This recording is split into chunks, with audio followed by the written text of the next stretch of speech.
So, this is me.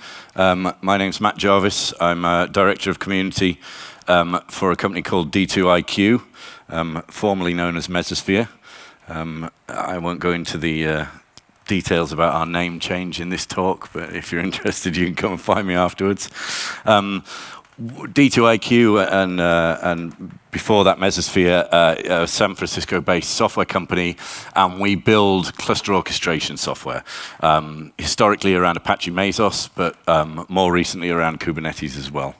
My background is having worked in development of distributed systems and operations of those kind of systems. I'm relatively new to Kubernetes, but not so new to actually operating these things. So I want to start by setting the scene a little bit for what we're talking about here. Kubernetes and ultimately all other orchestration systems built around the idea of declarative state work very well for stateless applications. And a stateless application, as I'm sure some folks in the room will know, is a program that basically doesn't save client data generated in one session for use in the next session with that client. So every session's carried out as if it was the first time, and any responses aren't dependent on data from a previous session. In practice, what this means is that we can stop and start our stateless applications, and they will just start executing. And in general, we'd run this kind of application behind a load balancer, and we can scale these up or down by just adding or removing instances. And we can also deploy new versions pretty easily by simply replacing all the running instances. And we can have various ordering strategies for performing those tasks. For example, blue-green deployments, for testing new versions. But fundamentally, the management of these applications is kind of binary. You know, they're either running or they're not. And stateless applications are intrinsically intertwined in the move towards microservices architecture, where we connect together many very simple applications which each have a particular well-bounded function. And it's also related to the adoption of container technologies to manage them, because they're fundamentally well-suited to the patterns that systems like Kubernetes give us. We just declare that we want a specific number of an application to exist, and Kubernetes will go and create them for us. So it's basically a binary process. They're running or they're not. And we don't have to worry about any complex operations to configure them before we start deploying. So if all applications were stateless, then the world of application deployment would be super simple. And sometimes in our industry, you could get the idea that that's the case in the era of microservices. But unfortunately, that's not actually true. The second class of applications is stateful, where the app's retaining data, retaining state across its entire life cycle. And whilst older, more monolithic applications like SQL databases fit into this paradigm, there are also a lot of architectures where the individual elements making up a particular service are actually clustered together in some way. They might be sharing state data between them, or they need to be synchronized together.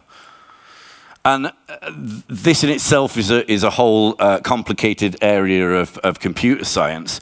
But typically these kind of applications have a set of lifecycle states which require logical ordering of actions in order to maintain operation. In general, we can't just start and stop instances and expect the overall service to continue to operate or to continue to be performant. So we may need to wait for rebalancing of data, or there might be multiple steps involved in things like an upgrade operation. And that applies not just to upgrading, but to scaling, to failure scenarios. And the operation, these kinds of operational strategies require domain-specific knowledge to manage them.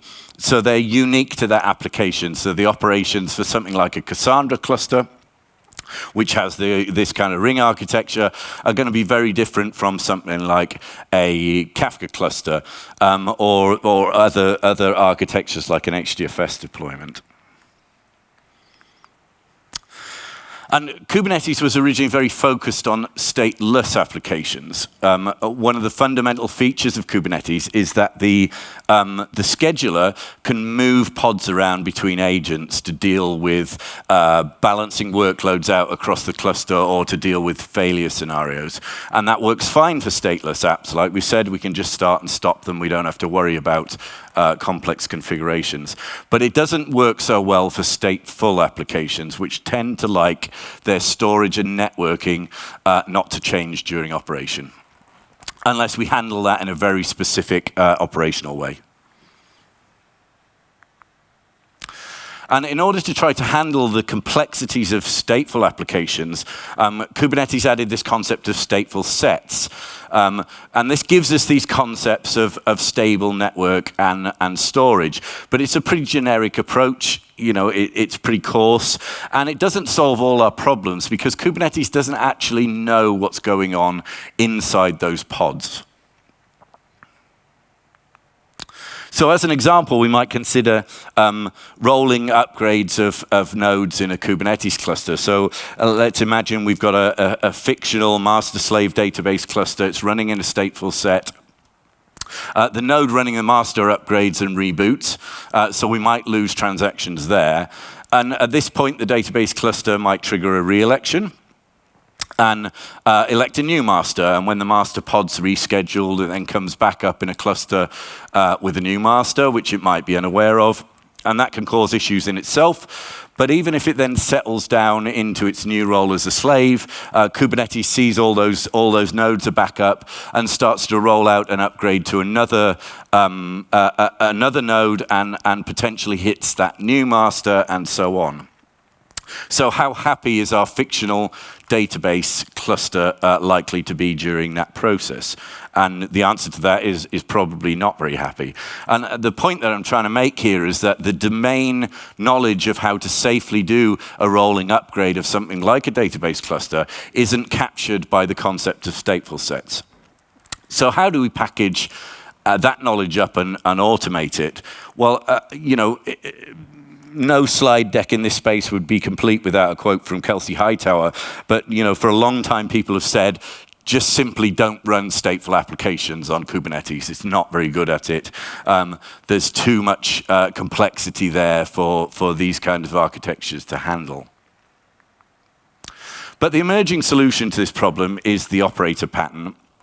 Operators basically encapsulate operational tasks in code, which can either be run when an API is invoked, they can be run automatically, they can be run on a schedule.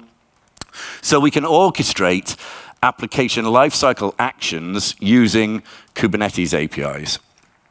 So operators effectively encode all that domain-specific knowledge about how I do things with a particular stateful application. How do I scale it? How do I upgrade it? How do I deal with failure scenarios? And then achieve all of that, the executing of those actions using native Kubernetes APIs. So what actually are operators? What do we get when we install an operator? So we'll likely get the operator itself, which is the code that manages the life cycle of that particular thing and where all that domain-specific knowledge is encapsulated. And we'll also likely get a bunch of custom resource definitions, or CRDs, and these extend the Kubernetes API to address new resource types, which you can then put data into and instantiate. And the example there is a fictional operator for a MySQL cluster, which we can just stick some data into that and apply that using kubectl and deploy an entire cluster. But it's important to note that in general, these have been unique. So an operator is purpose-built for each application. And up until now, there have been two main ways of building operators. The first is the operator framework. This originated at CoreOS. and which were then acquired by Red Hat, and it's mainly developed by Red Hat and IBM. And whilst you can build operators using Ansible or Helm charts in the operator SDK world, there's also a Go SDK, and Ansible and Helm-based operators tend to have limited functionality. So for anything complex where we do need to model the entire life cycle of an application, you're going to need to get involved with that Go SDK. And then there's the Kube Builder project, which is part of SIG API Machinery, a special interest group in the Kubernetes community, and that's really focused on extending the Kubernetes API. And again, you need to write a lot of Go to build operators in this way.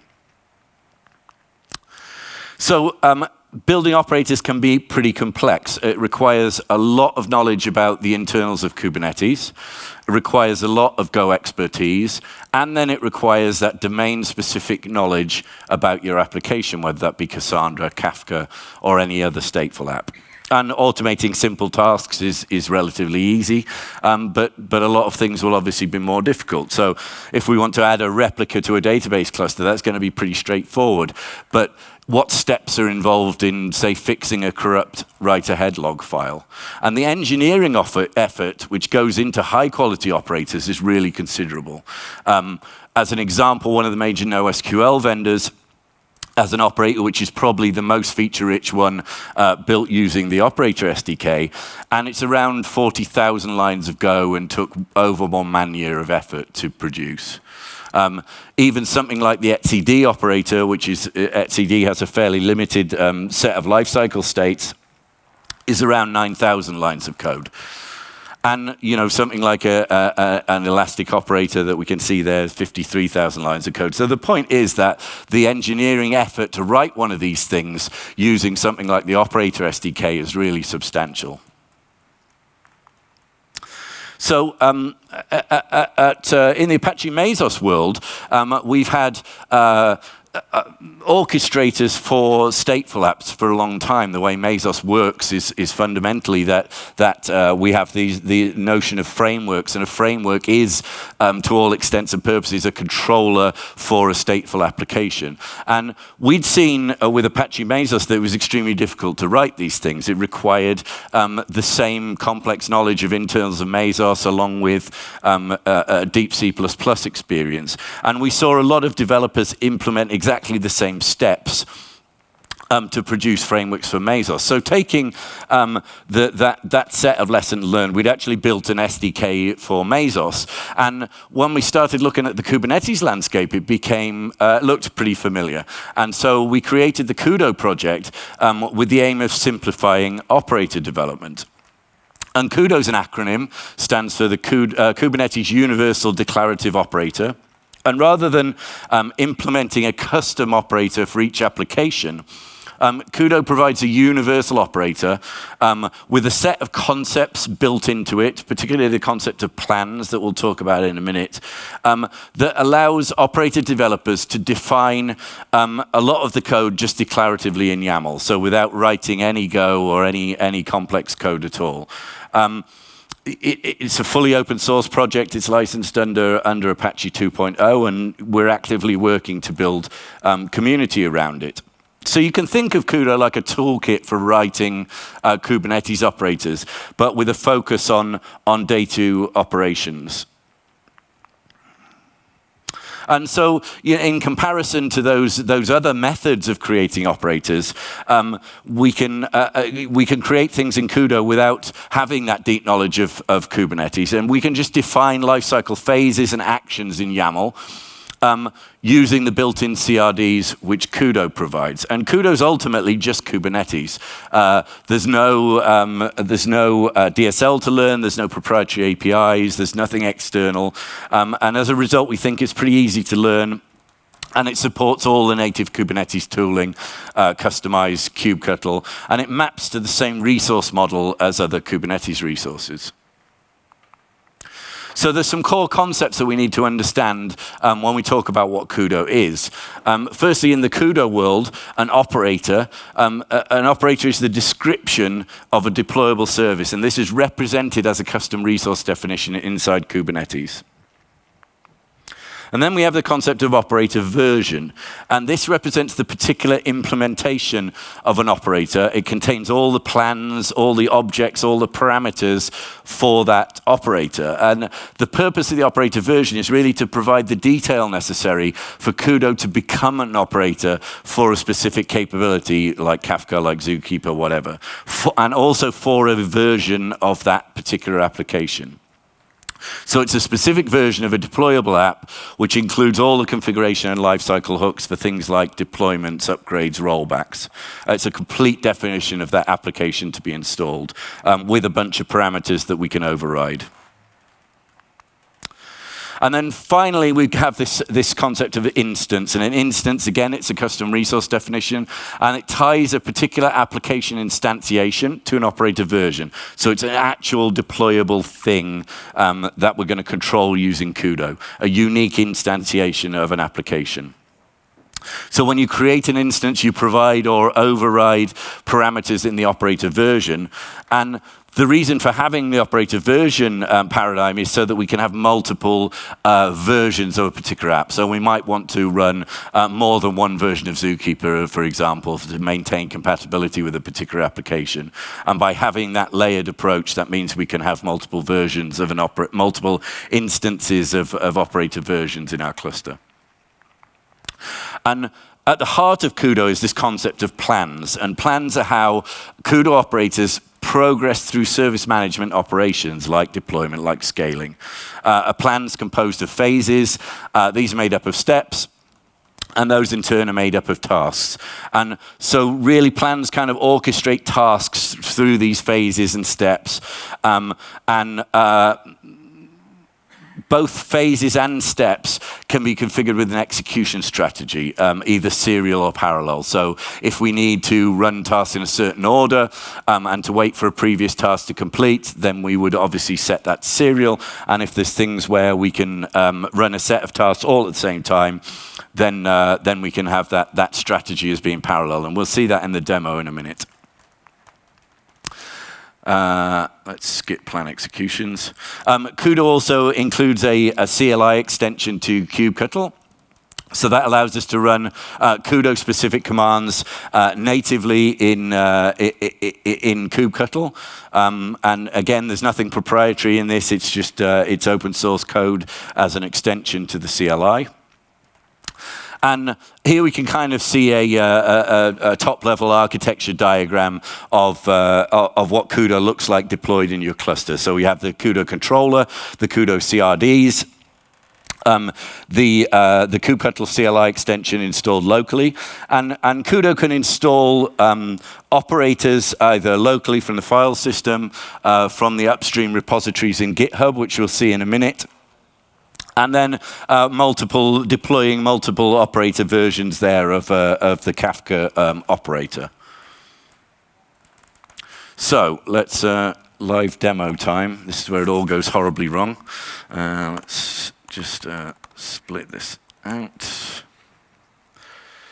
Where are we?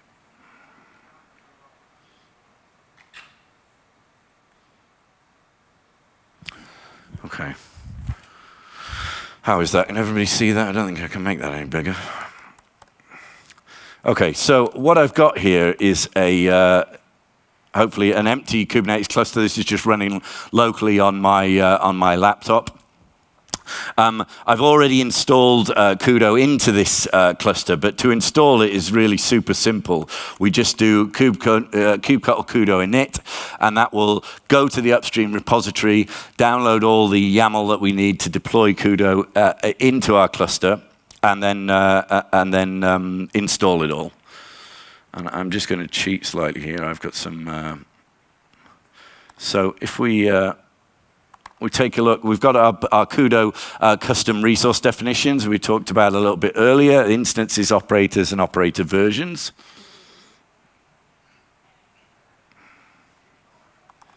And at this point, we've got no operators, but our cluster knows about the concept of operators because we've got Kudo installed to start with. And we can see, if we look at our API resources, We can see again we've got a bunch of API resources that are namespaced into the kudo.dev API group. So the first thing that we're going to do is install the Zookeeper operator. And we're going to install an instance of Zookeeper as well. By default, this will give us a 3-node Zookeeper cluster. And we should see this hopefully starting. So we can see we've already got one of those pods is running. The Zookeeper, if we take a look at the plan that's executing there, so we can see that the deployment plan there is in progress. We have two plans within this very simple example, the deployment plan and the validation plan. And we can see in the deployment plan that this is going to deploy it serially. And actually, this should almost. So this Zookeeper cluster is now actually running. But let's just dig a little bit into.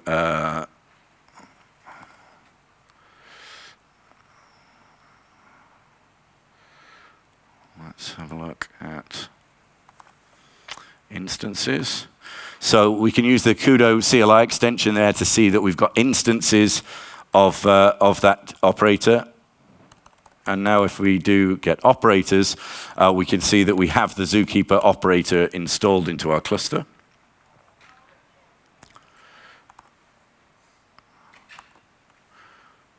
Not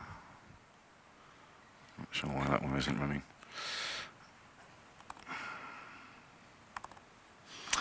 And we can see that we've got the 0.1.0 operator version for our Zookeeper operator.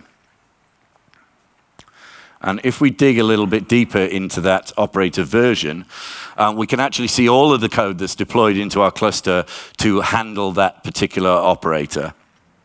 And I'll poke around in a second in the operators repository and show you how this gets deployed from YAML. But effectively, you end up with a bunch of stuff that tells you about which plans this operator knows about, which strategies those plans are going to be executed in, and which YAML files relate to particular things within that plan. So the next thing that we're going to do is install the Kafka operator, and Kafka has a dependency on Zookeeper, which is why we needed to install Zookeeper to start with. And what we're doing there in the command line is installing that operator, but we're also going to override some of the defaults there. I'm overriding that broker memory that's actually set to 1024 in the upstream version of this operator.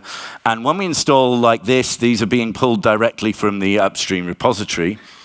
And if we look at what that looks like, this is just a Git pull from the Kudo the operators repository in GitHub. And if we look, these are all standard the way these layouts work. So we have some top-level YAML files. Our operator.yaml defines which further resources are required for each task. And it defines the plan, so in which order the particular tasks are going to be executed and what strategy is going to be used. We then have a set of parameters. And these are the defaults that get pulled in when we instantiate an instance of this particular operator. And these are all the things that are overridable when we create an instance.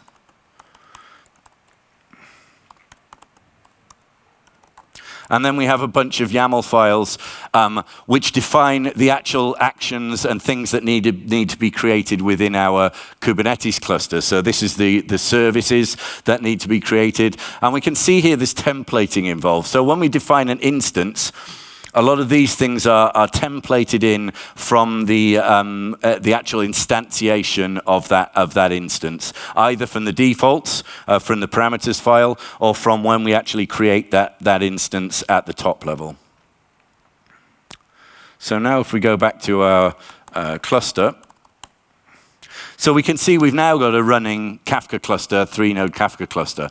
And all I needed to do there to create that Kafka cluster was 2 commands. Actually, we could have done it with 1 because we can manage the dependencies on Zookeeper within the Kafka operator itself. Anybody who's had to deploy these kind of applications in the real world knows that that's a lot more complicated than that if we were to have to deploy that manually. These are super simple examples. Kudo is beta software at the minute. But I think it gives you an idea about how easy it is to be able to deploy these stateful applications using operators created with Kudo. There's no Go code in either of these operators. They're both just YAML with sets of actions templated within the YAML. How long have we got left? Okay, 5 minutes. And what we'll probably just do is we can look and see that Kafka is actually running there. If we look at the logs of one of those Kafka nodes, I think we're going to slightly run out of time for that demo. Right, let's go back to our presentation. Let's turn that off. Where are we?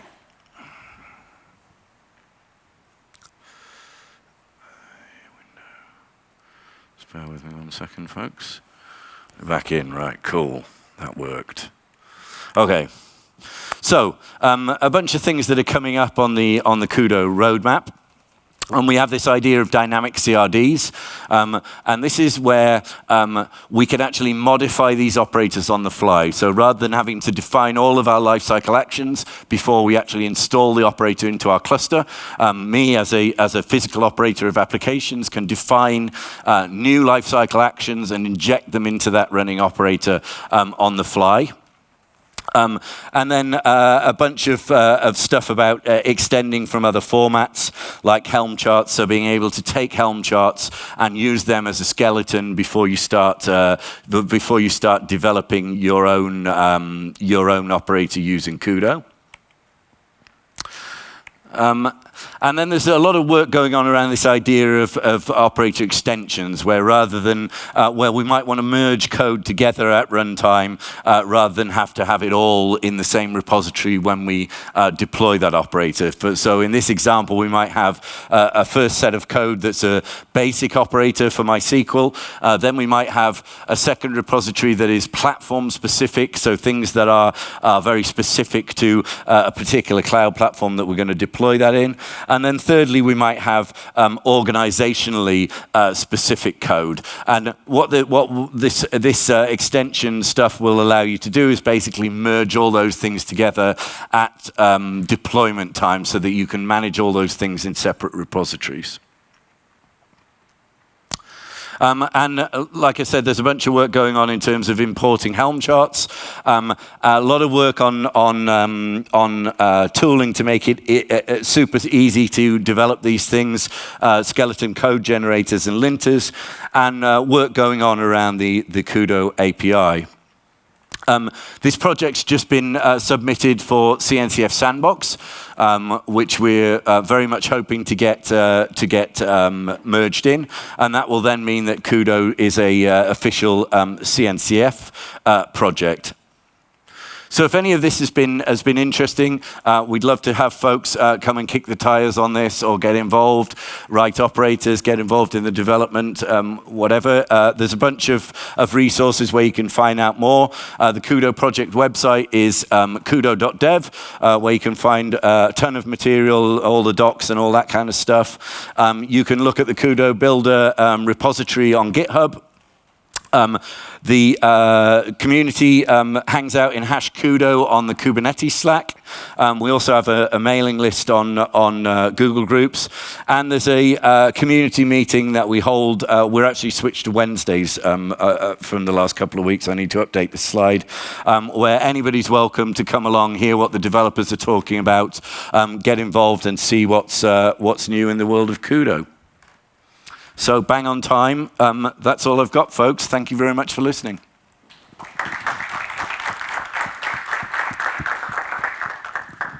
I know it actually is beer o'clock, so I'm happy to take any questions. Yes. There's always one. Come on, Danny. Wait. Play the game. So are you guys participating in Hacktoberfest? We are. That's a very good question. Thank you very much. Yeah. So there's a bunch of issues in the GitHub repository that are labeled as Hacktoberfest. A lot of them are also labeled as good first-time issues, and you can get a fantastic Hacktoberfest T-shirt from DigitalOcean if you do 4 open source PRs during. I think it's during October, Danny, right? Yeah. That's why it's called Hacktober. That's clues in the name. Yeah. So yeah, we've got a bunch labeled, so please do have a look at the repository and grab some free swag. Any more question? Okay, let's go drink beer. Yay! Thanks, guys. Thank you so much.